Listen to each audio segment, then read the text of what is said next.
morning, students. How are you? I hope you all are fine.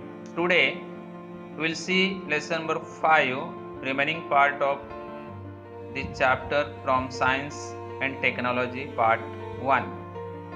So let's begin with the first topic of this section, that is dew point and humidity. Dear students, you all knows that about 71% surface of the earth is covered with water.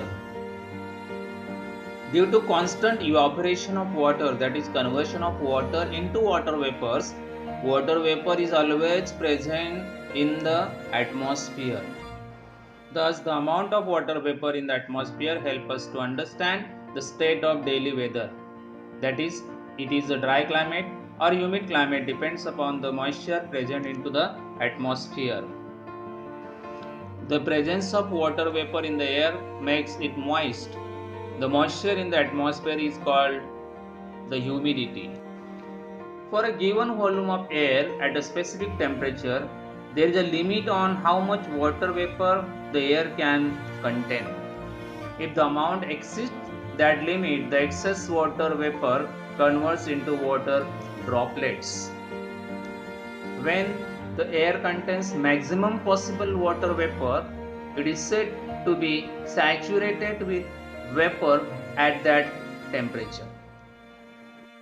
The amount of water vapor needed to saturate the air depends upon the temperature of the air.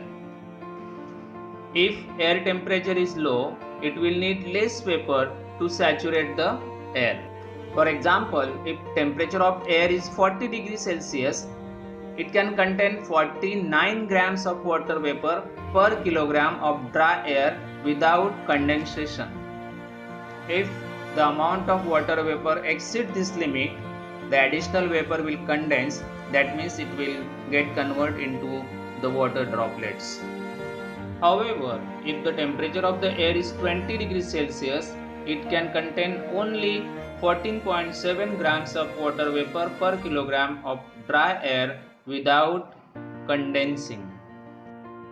If the water vapor contained in air is less than the maximum limit, then the air is said to be unsaturated with water vapors.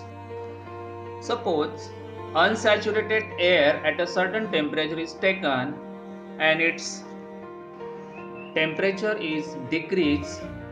A temperature is reached at which the air becomes saturated with vapor. This temperature is called the dew point temperature.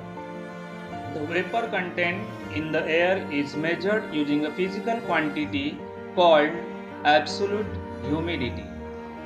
The mass of vapor present in unit volume of air is called absolute humidity. Generally, absolute humidity is measured in kilogram per meter cube. The feeling of humid or dry nature of air not only depends on the amount of vapor in the air, but it also depends on how close the amount is for making the air saturated with water vapor.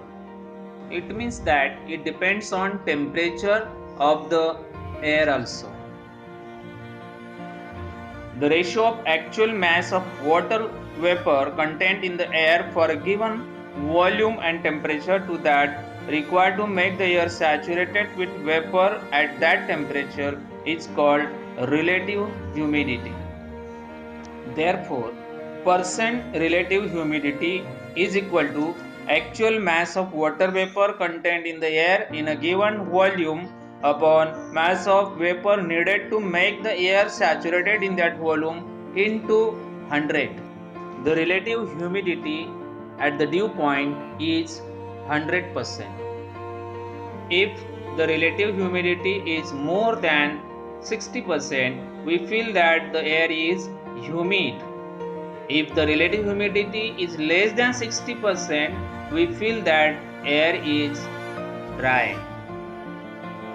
During winter season, you may have observed a white trail at the back of a flying plane in clear sky. As the plane flies, the vapor released by the aeroplane engine condenses and forms clouds. If the surrounding air is having more relative humidity, it takes a long time for the white trail formed by condensation of the vapor to disappear. If relative humidity of the surrounding air is less, either the size of the white trail may be small or it may not even get formed. Students, one activity is given in your book on page number 67. Procedure is, take a bottle of cold water out of the refrigerator and keep it outside for a while and observe the outer surface of the bottle. You will find that the drops of water can be seen on the outer surface of the bottle. In the same way, if you observe the leaves of plants, a grass or window glass of a vehicle in early morning, we see water droplets collected on the surface. Through these two observations, we sense the presence of water vapor in the atmosphere. When air cools, due to decrease in temperature, it becomes saturated with water vapors. As a result, the excess water vapors get converted into tiny droplets. The dew point temperature is decided by the amount of vapors in the air. The units of heat are joule, capital J, in SI unit and calorie, CAL, in CGS units. What is 1 calorie heat?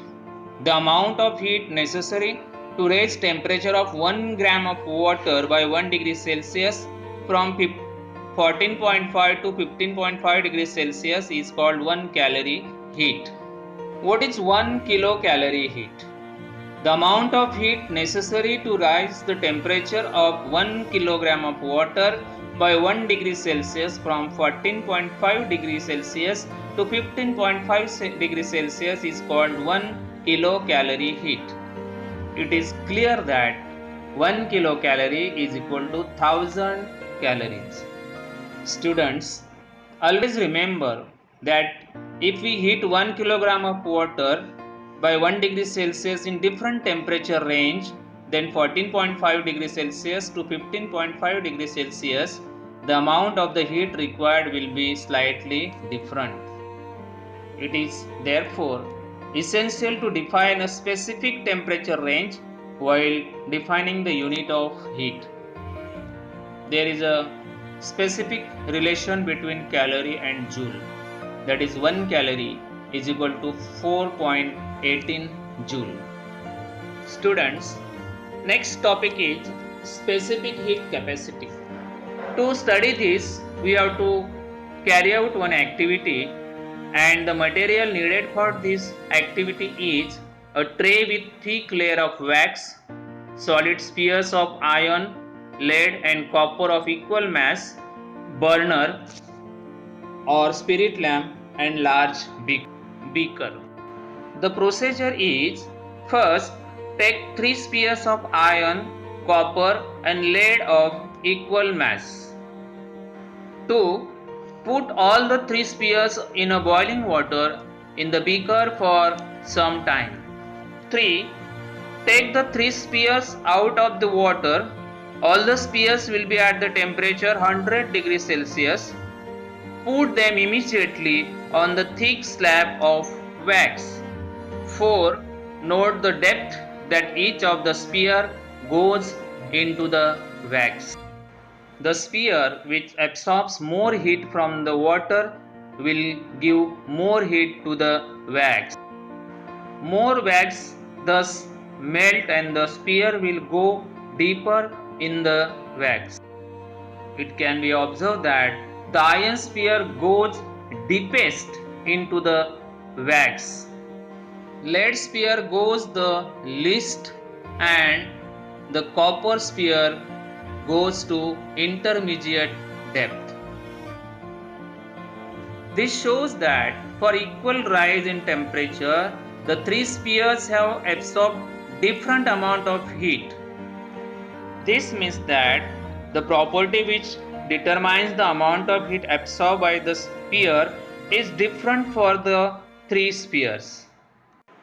This property is called the specific heat capacity. Thus, the amount of heat energy required to raise the temperature of a unit mass of an object by 1 degree Celsius is called the specific heat of that object. The specific heat capacity is denoted by letter small c. The SI unit of specific heat capacity is joule per degree Celsius per kilogram, and the CGS unit is calories per gram degree Celsius. The specific heat capacity of substances is given in the table above, like water, paraffin, kerosene, aluminium, iron, copper, silver and mercury in calories per gram degree Celsius. If specific heat of an object is C, the mass of the object is m, and if the temperature of the object is raised by delta T degrees Celsius, the heat energy absorbed by the object is given by m into C into delta T. In the same way, if specific heat of an object is C, the mass of the object is m, and if the temperature of the object is decreased by delta T degrees Celsius, then the heat energy lost by the object will be given by m into C into delta T. Students, now let's learn about the heat exchange. If heat is exchanged between a hot and cold object, the temperature of the cold object goes on increasing due to gain of energy, and the temperature of the hot object goes on decreasing due to loss of the energy. The change in temperature continues till the temperature of both the objects attain the same value. In this process, the cold object gains heat energy and the hot object loses heat energy. If the system of both the object is isolated from the environment by keeping it inside the heat resistance box, meaning that the energy exchange takes place between the two objects only, then no energy can flow from inside the box or come into the box. In this situation, we get the following principle. Heat energy lost by the hot object is equal to heat energy gained by the cold object. This is called as principle of heat exchange. Dear students, let's learn about measurement of specific heat, that is mixing method and calorimeter. The specific heat of an object can be measured using mixing method. For this, calorimeter is used. You have learnt about calorimeter in the previous standards.